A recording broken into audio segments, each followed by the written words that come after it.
it and take steps to shut it down. And there are a few different ways that you can take steps to silence your inner critic. One is to actively challenge your negative thoughts. When the critic pops up, ask yourself, where did this thought come from? And ask yourself, is it true? Is it valid? Often our negative thoughts are based on assumptions and not reality. When you challenge these thoughts, you can start to see them for what they are: distorted and unrealistic views of yourself and the world around you.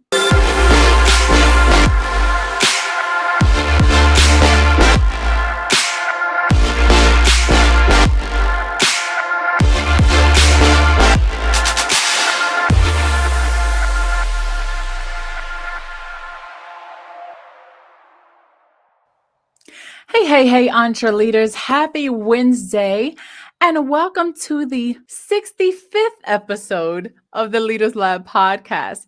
If you are new here, I'm Dr. Charity C. Campbell, better known as Dr. C, and I am your host.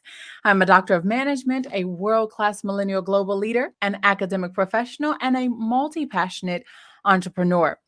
Here in the Leaders Lab, we talk all things entreleadership, communication, and balance as a millennial professional. And we all have an inner critic. And for some of us, it can be really loud. This negative voice inside our heads can keep us from doing our best work and reaching our goals and living a happy life. But there is a secret to silencing this critic, and it starts with having a winning mindset, something that we've been talking about this entire series. So in today's episode, we are talking about this secret. Let's dig in. Every individual has an inner critic that critiques their thoughts, behaviors, and overall performance. Your inner critic is a voice in your head that constantly undermines you and tells you that you're not good enough. It's a critic that tells you to stop trying, to give up, and to never be good enough. This critical voice can be so destructive, and it can also be helpful. But it's important to identify and understand it so you can manage it. So, how do you identify your inner critic? Criticism can be a helpful tool when it's constructive, but for some people, it can become an inner critic that sabotages their efforts. 5 signs reveal that you have an inner critic. And the first one is you find yourself constantly dwelling on negative thoughts about yourself. There could be a number of reasons why you might find yourself dwelling on negative thoughts, but for one, maybe you are guilty of engaging in self-critical rumination, which is a type of thinking that is characterized by repetitive and intrusive thoughts about your own flaws or mistakes. Now, this can be especially harmful because it can lead to feeling down about yourself, and it can also lead to increased levels of anxiety or depression. Another sign is that you might find yourself comparing yourself to others and then feeling like you're not good enough. So comparing yourself to others is actually a natural phenomenon that often leads to feelings of inferiority or superiority. These feelings can be exacerbated when anyone, okay, not just one person, but when anyone engages in social comparison, which is the act of comparing oneself to others in order to gauge one's relative worth.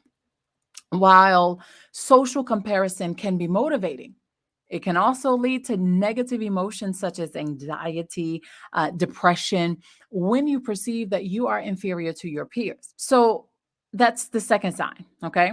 The third sign is you are hypersensitive to any criticism from other people, no matter how constructive it may be. This means that feedback of any magnitude, no matter how constructive, is taken extremely personally. This can be due to a lack of self-confidence or sensitivity, which leads to fear. It's a fear of not being good enough. And as a result, any critique that is given to you feels like a personal attack, or you may have trouble accepting it gracefully. It's important to remember that feedback is meant to actually help you grow and improve as a person. So try not to take it too personally. This is something that I had to learn. And occasionally I still deal with. Occasionally I still have to learn this because feedback or criticism that is given, it can be given from if it's given by someone that you do not know and it's delivered in a tone that it could seem like it can be hurtful. And you don't really know the person's personality, you don't really know their character, then you might take it wrong. I've done that plenty of times, and I've had to ask for clarity before I allowed it to become personal.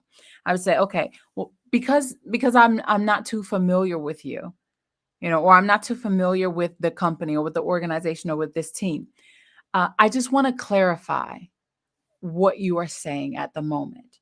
You know, Clarification is healing for you because you don't want to walk away feeling damaged. Now, if the person was just being a mean person and they were trying to hurt your feelings or trying to damage you, then at that point, and I'm a kingdom believer, so I'm going to tell you what to do. At that point, you pray, you give it to God and ask God to give you the strength to walk away and not do something else. Okay, to walk away and maintain your character, maintain your professionalism.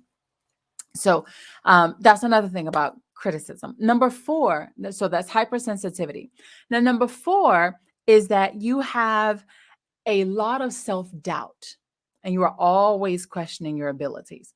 Now, this is often seen as a coping mechanism to protect yourself from future disappointment. This behavior is usually caused by low self-esteem and a lack of confidence, which can be attributed to various factors such as genetics or environment and past experiences. Now, this could also lead to a cycle of never feeling good enough or being satisfied with mediocre work, which can also impact your productivity and overall happiness. So, and then we have number 5. The 5th sign is, whew, yeah, I'm smiling at this one. The 5th sign is that you procrastinate or avoid tasks because you're afraid of not doing them well enough. One reason people procrastinate or avoid tasks is because they are afraid of not doing them well enough. Maybe this is you.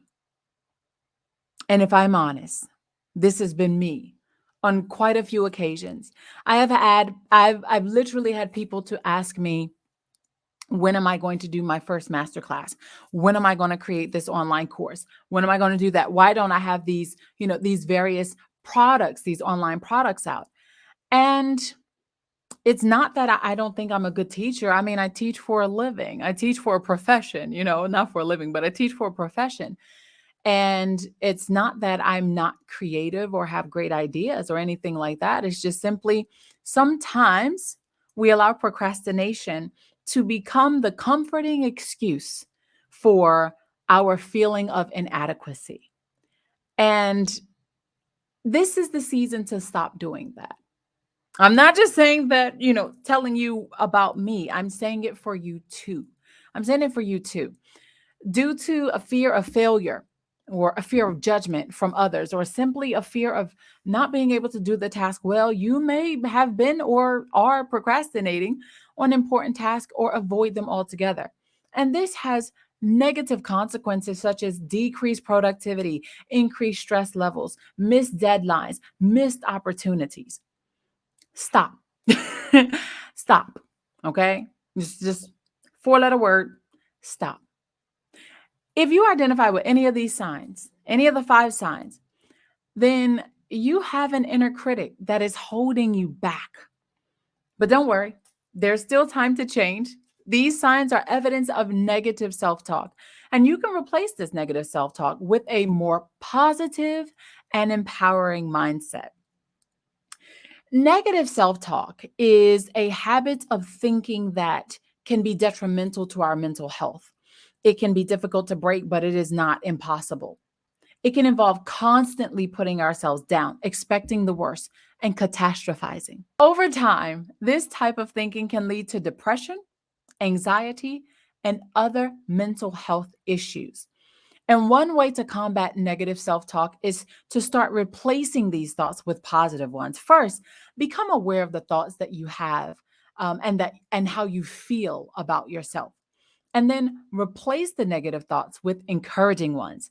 Now, it may help to write down your positive thoughts on a piece of paper or in a journal so that you can refer to them when you come upon a struggling season or a struggling moment.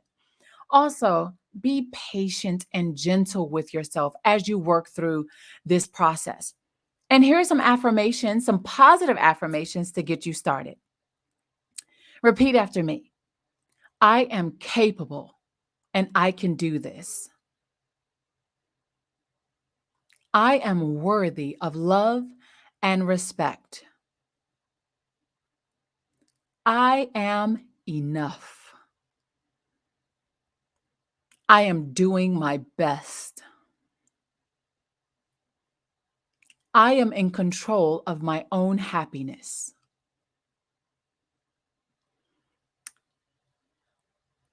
When silencing your inner critic and replacing negative self-talk with positive thoughts, it's important to remind yourself of your worth. It's important to be gentle with yourself and to have patience. The affirmations that we just said, they may seem simple, but they're so powerful. They're so powerful. And you may not see the change overnight. Of course, it may take some time for these affirmations to transform into thoughts and for those thoughts to become habits, but eventually they will if you are consistent. And when you do finally silence your inner critic, you'll be able to accomplish anything you set your mind to. Now, if you struggle with negative self-talk, you can check the show notes below. Last year, I did an entire series on negative self-talk and the different types on the audio version of the podcast when I was trapped in a 59-day quarantine situation in Xiamen, China. I actually produced those podcast episodes for me.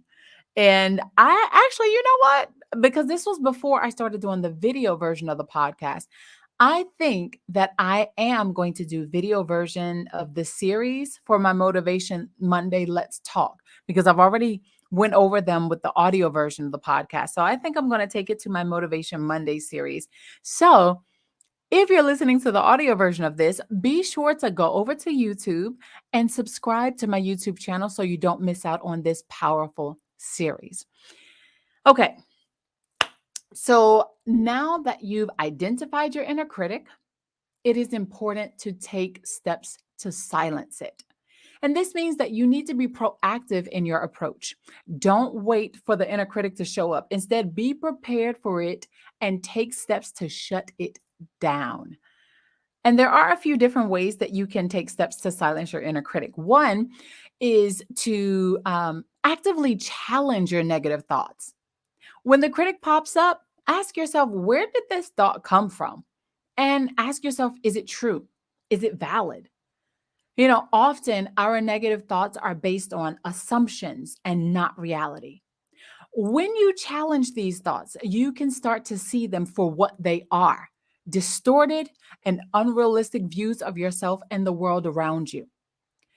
Another way to silence your inner critic is by giving yourself permission to make mistakes. Now, we all make mistakes. And you know what? That's okay.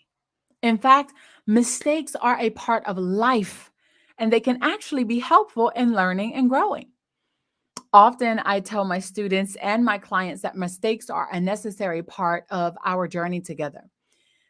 As their professor or as their, as their OD coach or as their leadership coach, how am I to help them correct their mistakes or solve their problems if they never make any?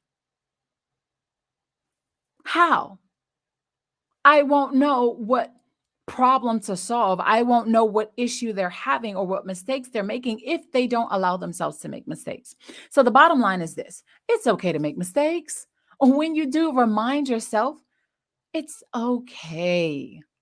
And you will actually end up learning from them once you commit them. I mean, you don't want to keep making the same mistakes over and over and over again, right? And so allowing yourself the grace and the compassion and the forgiveness of making mistakes will help to reduce the guilt and the shame that often accompanies mistakes. And lastly, honey, you got to practice self-control. Practice self-control. This means being understanding and compassionate towards yourself, even when you do make those mistakes. Be kind to yourself when you mess up. Offer yourself the same compassion and understanding that you would offer to a friend.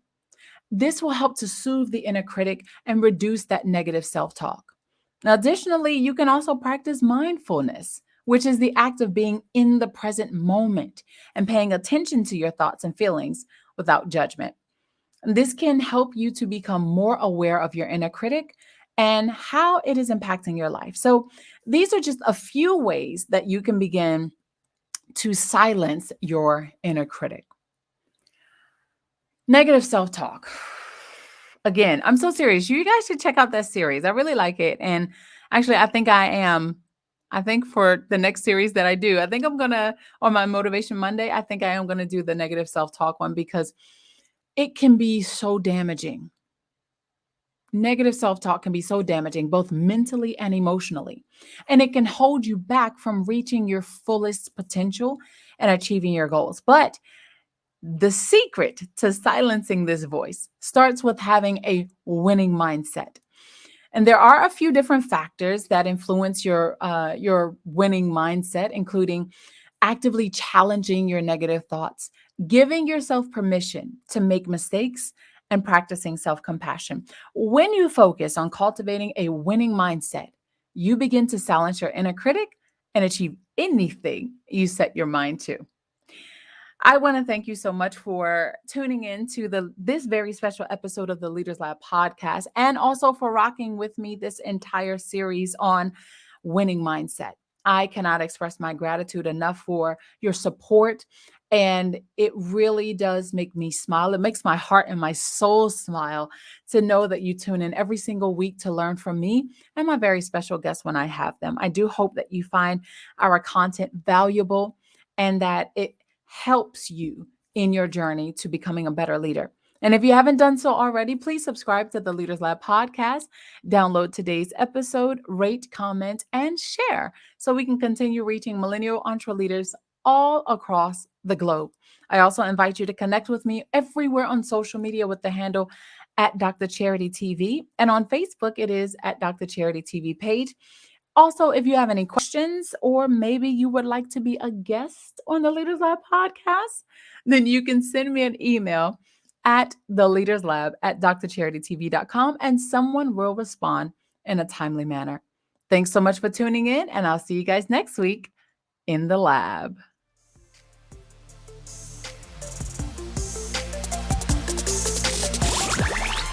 Thank you for listening to the Leaders Lab podcast.